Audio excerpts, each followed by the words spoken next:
podia também ter uma outra tradução, mas e nem é que a gente tenha procurado aproximar no sentido de facilitar.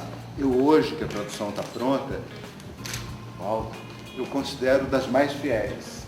Eu vejo assim, as liberdades que todo mundo tem que tomar com Shakespeare, porque tem que tomar os trocadilhos, os jogos de palavras, os sentidos de várias frases que têm que ser adaptados, algumas coisas do inglês elisabetano, do inglês daquela época para o inglês de hoje, enfim. Então a nossa é fidelíssima.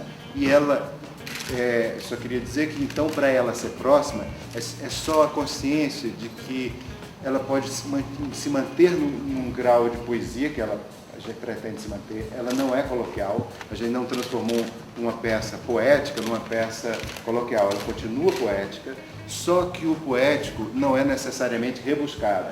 Ela pretende ser poética, ela pretende ser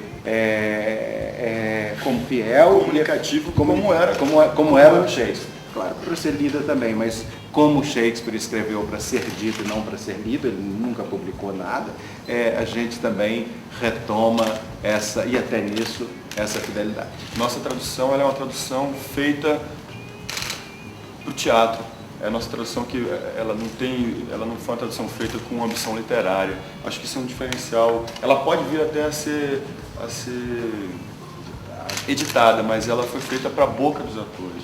E eu acho que isso é um diferencial, sim, dela.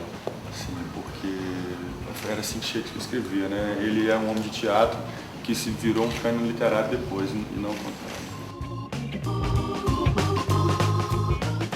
Porque tem muita coisa escrita sobre ele.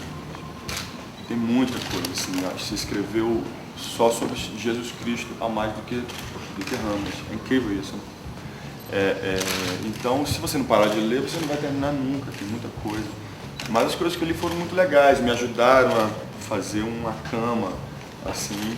Mas nada melhor do que ler Hamlet, Shakespeare, para ir fundo em Shakespeare, na peça, nessa personagem. A gente domingo, tinha aqui umas pessoas jovens, assim, uns alunos de teatro, estavam vendo o ensaio. Foi o primeiro ensaio que a gente quebrou o gelo. A gente gosta de fazer uns ensaios, eu gosto de fazer uns ensaios quebrando o gelo, para não ser o primeiro dia que tem público, ser na estreia. E a gente, enfim, mil dificuldades e tal, não pôde ter mais, mas domingo à noite a gente fez isso. E depois eu tinha conversando ontem com um rapaz que viu, ele dizendo assim, cara, pela primeira vez, eu já vi outras coisas, e filme, primeira vez, eu entendi o ser ou não ser, o que ele diz. Não é o mérito da tradução. A tradução é diferente, sim, das outras traduções, talvez seja, como eu digo, está mais aqui, está mais fácil de ver. Mas o mérito maior, não adiantava botar isso e, de novo, um cara dá a isso um tratamento, digamos, respeitoso no pior sentido e tal. O que é incrível é a compreensão que o Wagner tem e a maneira clara com que ele diz, e com que clara e presente. É naquele momento, vindo de onde o personagem está vindo e indo para onde irá, que ele reflete sobre essa questão e vai medindo essa questão passo a passo. Aí todo mundo vai ficando claro, diz, é isso. Produzir está sendo ótimo. Eu produzi por uma absoluta necessidade. Eu sempre tive muita admiração pelos atores que se autoempreendiam. Eu sempre trabalhei para os outros só. Sempre achava muito bonito um ator legal se produzir, mas foi uma absoluta necessidade. Essa não é uma peça, ninguém me chamaria assim, você não recebe um convite assim, eu quero fazer Hamlet, não existe, né? Ao contrário do que diz Aderbal, não existem tantos Hamlets quanto McDonald's.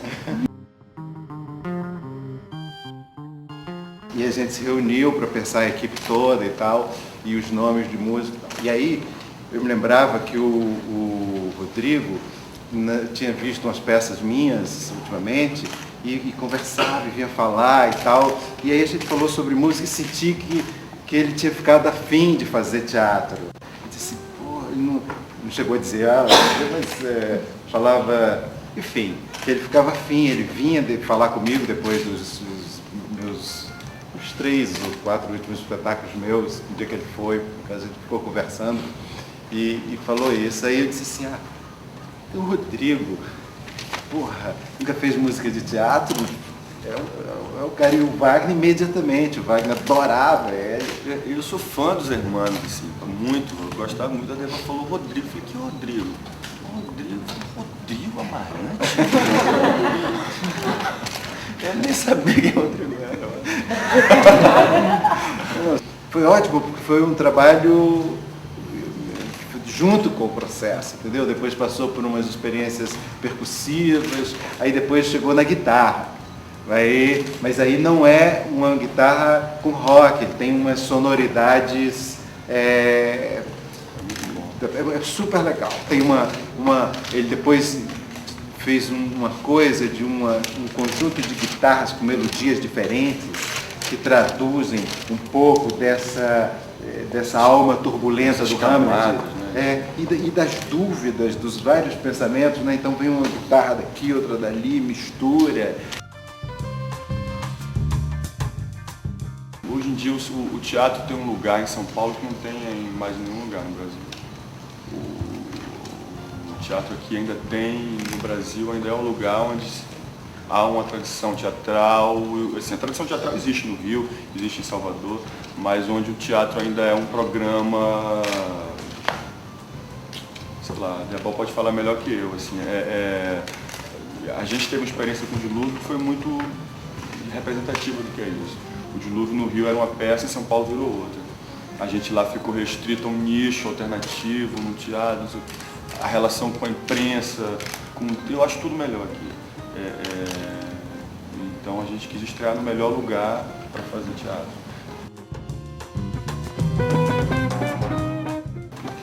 Se a popularidade que eu consegui com esses personagens influenciar as pessoas a virem no teatro, vai ser incrível. Vai ser ótimo, claro que não vai ser igual, mas pessoas, todo mundo que viu Tropa de Elite versus Berrão, a gente estava muito bem.